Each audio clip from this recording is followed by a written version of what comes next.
লোকসভা নির্বাচনের আগে বিধানসভায় বিরোধী দলনেতার কক্ষে তীব্রামথা ও কংগ্রেস নেতৃত্বের গুরুত্বপূর্ণ বৈঠক ঘিরে রাজ্য রাজনীতিতে গুঞ্জন শুরু হয়েছে। তবে কি লোকসভা নির্বাচনের মুখে ইন্ডিয়া জোটে সামিল হতে পারে তীব্রামথা? এই প্রশ্ন এখন নতুন করে উঠেছে রাজ্য রাজনীতির অঙ্গনে। শুক্রবার বিরোধী দলনেতা অনিমেষ দেববর্মার সরকারি অফিস কক্ষে বৈঠক করেন প্রদেশ কংগ্রেস এবং তীব্রামথা দলের নেতৃত্ব। সেই বৈঠকে উপস্থিত ছিলেন দলের সুপ্রিমো প্রদ্যুৎ কিশোর দেববর্মন এবং অনিমেষ দেববর্মা। কংগ্রেসের পক্ষে উপস্থিত ছিলেন বিধায়ক সুদীপ রায় বর্মন এবং আশিস কুমার সাহা। বর্তমানে রাজ্যের প্রধান বিরোধী দল হিসেবে রয়েছে তীব্রামথা। কংগ্রেস দল জাতীয় রাজনীতিতে অনেকটাই এগিয়ে। জাতীয় স্তরে কংগ্রেস বিজেপি বিরোধী সব দলকে এক ছাতার নিচে এনে ইন্ডিয়া জোটকে শক্তিশালী করে এনডিএর বিরুদ্ধে লড়াই করতে চাইছে। এই জোটে সামিল হতে পারে বামফ্রন্টের অন্য দলগুলিও, যদিও এই বিষয়ে এখনো পাকা কোনো সিদ্ধান্ত হয়নি। সম্প্রতি সিপিআই-এমএল থেকে রাজ্যের প্রধান বিরোধী দল হিসেবে তীব্রামথার নেতৃত্বের কাছে জোটের আহ্বান জানিয়েছিলেন খোলা চিঠির মধ্যে দিয়ে। যদিও তীব্রামথার নেতৃত্বে সিপিআই-এমএল এর এই আহ্বানে মোটেও সাড়া দেয়নি, কারণ ত্রিপুরায় সিপিআই-এমএল এর কতটা শক্তি সামর্থ্য আছে তা অন্য দলের নেতৃত্ব খুব ভালোভাবেই জানেন। তাই মথার নেতৃত্ব হয়তো তাদেরকে সাড়া দেয়নি।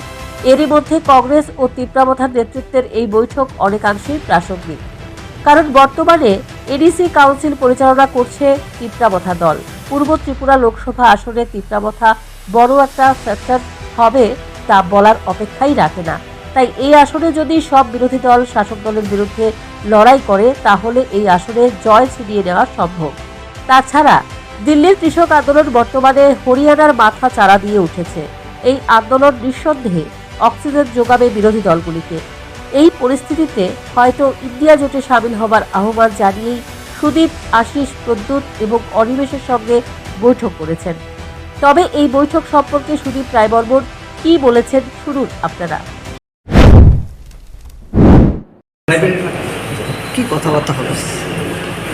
দেখুন, আজকে ত্রিপুরা বিধানসভাতে তীব্রামথার নেতৃত্ব, তাদের সুপ্রিমো প্রদ্যুৎ কিশোর দেববর্মা মহাশয়, বিরোধী দলনেতা অনিমেষ দেববর্মা মহাশয়, প্রদেশ কংগ্রেস মাননীয় সভাপতি শ্রীযুক্ত আশিস কুমার সাহা মহাশয় এবং আমরা চারজন একটু কথাবার্তা বলেছি কিভাবে ভারতীয় জনতা পার্টি বিশেষ করে ইন্ডিজিনিয়াস পিপলদের সঙ্গে বিশ্বাসঘাতকতা করেছে, কথা দিয়েও কথা রাখেনি। এই জিনিসগুলো নিয়ে আমাদের আলোচনা হয়েছে বিস্তারিত। আর যে কথাটা আসবে বললেন, কালকে আমাদের দিল্লি যাত্রা, পরশু সকালবেলা আমাদের স্ক্রিনিং কমিটির মিটিং, ওখানে নির্বাচন নিয়ে, সংগঠন নিয়ে, সমস্ত বিষয়বস্তু নিয়ে আমাদের আলোচনা হবে। ইতিমধ্যে গতকালকেই সিপিএমের যিনি সম্পাদক, ওনার সঙ্গে বিধানসভাতে আলোচনা হয়েছে জিতেনবাবুর সাথে, আমার আশিসবাবু। রাজ্যের এবং দেশের সার্বিক রাজনৈতিক পরিস্থিতির উপর আমাদের কি করণীয়, এই ব্যাপার নিয়ে আমরা আলোচনা হয়েছে। এখন দেখা যাক, আমরা কালকে যাচ্ছি, প্রদ্যুৎবাবু, অনিমেষ বাবুদের কাছে আমরা বলে এসেছি যা বলার, সবটা তো এখানে আমরা প্রকাশ করতে পারি না। তো এই বৈঠক সম্পর্কে বিরোধী দলনেতা অনিমেষ দেববর্মা বলেন, দুই নেতৃত্বের সঙ্গে রাজনৈতিক বিষয়ে অনেক আলোচনা হয়েছে। কংগ্রেস নেতৃত্ব দিল্লিতে যাচ্ছেন, তারা এই বিষয়ে আলোচনা করবে। তীব্রামথাও দলের অন্যান্য নেতৃত্বের সঙ্গে আলোচনা করেছেন। PCC President and Honorable MLA spoke to us for alliance, and then we have heard, and then we also told that what do we want from the center.